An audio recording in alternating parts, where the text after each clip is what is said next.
ጦርነትን ሳይዋጉ ማሸነፍ ይቻላልን? ጠላት አንዲትን ጥይት ሳይተኩስ ገና በሩቅ እያለ በሐሳቡ ልክ እንዲመክን ማድረግስ እንዴት ይቻል ይሆን? የጥፋት ኃይሎች በረቀቀ ሴራ ድንበራችንን በሳይበር ምህዳር ደግሞ ቁልፍ መሰረተ ልማቶቻችንን ሊያወድሙ ሲያስቡ ገና በወጡኑ ማክሸፍ በምን አይነት የሐሳብ ልዕልና የሚገኝ ድል ይሆን? ይህ ቅዠት ብቻ ሳይሆን የዛሬቷ ኢትዮጵያ በብሔራዊ የደህንነት ተቋሞቿ የደረሰችበት የማድረግ አቅም እውነታ ጭምር ነው።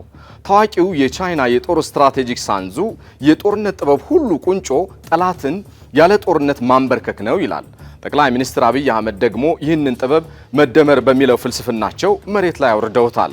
ዛሬ በዝግጅታችን የኢትዮጵያ የደህንነት፣ የመረጃ፣ የመከላከያና የአርቲፊሻል ኢንተለጀንስ ተቋማት በመደመር እሳቤ ተሳስረው ሀገራችንን ሊደፈር የማይችል ብረት ለበስ የደህንነት ካባ እንዴት እንዳለበሷት በጥልቀት እንቃኛለን። አብራችሁን ዝለቁ።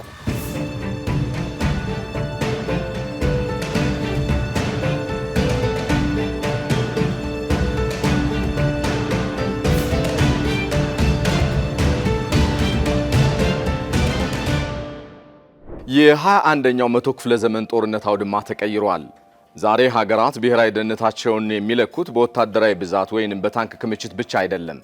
ይልቁንም መረጃን በመተንተን በማከማቸትና በሳይበር ጥቃቶች በመከላከልና ቴክኖሎጂን በላቀ ሁናቴ በመጠቀም ላይ የተመሰረተ ነው። በተለይም ኢትዮጵያ የምትገኝበት የአፍሪካ ቀንድ ውስብስብ የጂኦፖለቲካ ሽኩቻዎች የሚስተናገዱበት ቀጠና ነው። በዚህ ዘመን የጦርነት ስሌት ከነባሩ አልፎ ወደ ቅይጥ ጦርነት ወይ ደግሞ ሃይብሪድ ዋርፌር ተሸጋግሯል። የመረጃ ስርቆት፣ የሳይበር ጥቃትና የኢኮኖሚ አሻጥር የዕለት ተዕለት ውጊያዎቹ ነው ቀጥለዋል። ኢትዮጵያም ይህንን ፈተና ለማሳለፍ ጥላቶቿን በኃይል ብቻ ሳይሆን አስቀድማ ተስፋ በማስቆረጥ ወይንም ዲተረንስ ስትራቴጂካዊ አቅም ገንብታለች። የኢትዮጵያን የማድረግ አቅምና በጸጥታ ተቋሞቻችን ውስጥ የተፈጠረውን ተአምራዊ ቴክኖሎጂና የቅንጅት ሽግግር እንመለከታለን። የሀገራችን ቁመናና የማይበገር አቅም ለመረዳት የመደመር እሳቤ በደህንነት ተቋሞቻችን ላይ የፈጠረውን ተአምር መመልከት ብቻ በቂ ነው። ጠቅላይ ሚኒስትር አብይ አህመድ መደመር ማለት ያለንን እምቅ አቅም አሰባስቦ ብክነትን ቀንሶና አዲስ አቅም ፈጥሮ ወደ ላቀ ብልጽግናና ከፍታ መሻገር ነው እንዳሉት ይህ ትልቅ ፍልስፍና ግዙፍ የጸጥታ ተቋሞቻችንን አስተባብሮ ወደ አንድ የማይበገር ኃይል ቀይሯቸዋል። ይህ ሽግግር ታዲያ በዋነኛነት በሶስት ዋና ዋና ምሰሶች ላይ የቆመም ጭምር ነው። አንደኛው የጡንቻና የአእምሮ ውህደት። ዕውቀት የሌለው ጉልበት ለገዛ ራሱ ጠላት ነው ይባላል። ዛሬ የፌዴሪ መከላከያ ሰራዊት ከባህላዊ የሰው ኃይል ብዛት መመካት ወጥቶ ወደ ረቂቅ የቴክኖሎጂ ልዕልና ተሸጋግሯል። አየር ኃይላችን የዘመኑን ቴክኖሎጂ ታጥቆ የላቀ የአየር ኃይል የበላይነትን ተቀዳጅቷል። ነገር ግን የዚህ ጡንቻ አስተባባሪ አእምሮ የሆነው በጠቅላይ ሚኒስትሩ አነሳሽነት የተመሰረተው የኢትዮጵያ አርቲፊሻል ኢንተለጀንስ ኤአይ ኢንስቲትዩት ነው። ቀድሞ የስለላ መረጃን ለመተንተንና ውሳኔ ላይ ለመድረስ ሲባል ሳምንታት ይወስድ ነበረ። ዛሬ ግን ሰው ሰራሽ አስተውሎት ወይንም ኤአይ የጠላትን እንቅስቃሴ አስቀድሞ ተንትኖ ኢላማውን ሲመለከት የድሮን ኃይላችን ደግሞ በሰከንዶች ጊዜ ውስጥ በከፍተኛ ትክክለኛነት እርምጃ ይወስድበታል። ይህ ነው እንግዲህ ጡንቻ ከረቂቅ አእምሮ ጋር ሲደመር የጠላት አከርካሪ ዳግም እንዳያገግም ሆኖ ይሰባብረዋል። ሁለተኛው የአይንና የጋሻ ቅንጅት። የዘመናችን ጦርነት ከምድር አምስተኛ አውድማ ማለትም ወደ ሳይበር ምህዳር ተሸጋግሯል።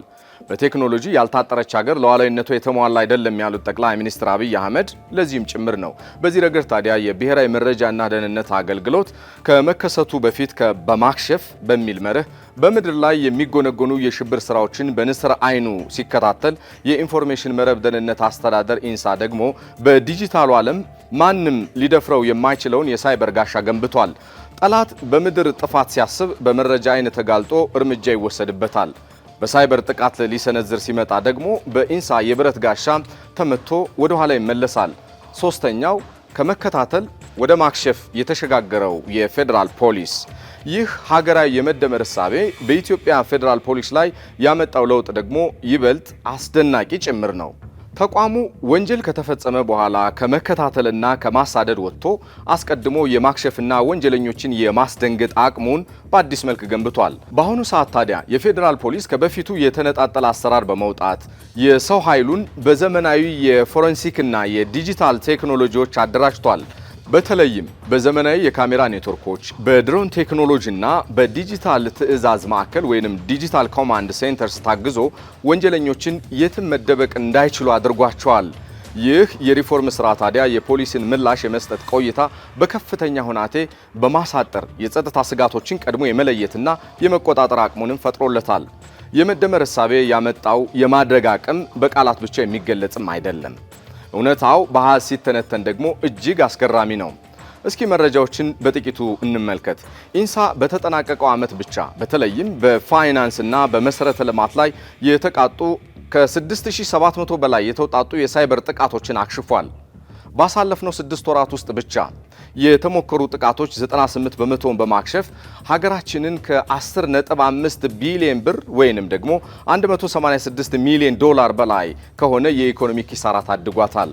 ብሔራዊ የዲጂታል መታወቂያችን 100% ሀገር በቀል የሳይበር መከላከያ ስርዓት ነው የሚጠበቀው። የሰራዊታችን ምላሽ የመስጠት ፍጥነት ከበፊቱ 8 እጥፍ ያደገ ሲሆን በሰው ሰራሽ አስተውሎት የሚደገፈው የድሮን ኢላማ ልየታ ደግሞ ከ95 በመቶ በላይ ትክክለኛነት ያለው ነው።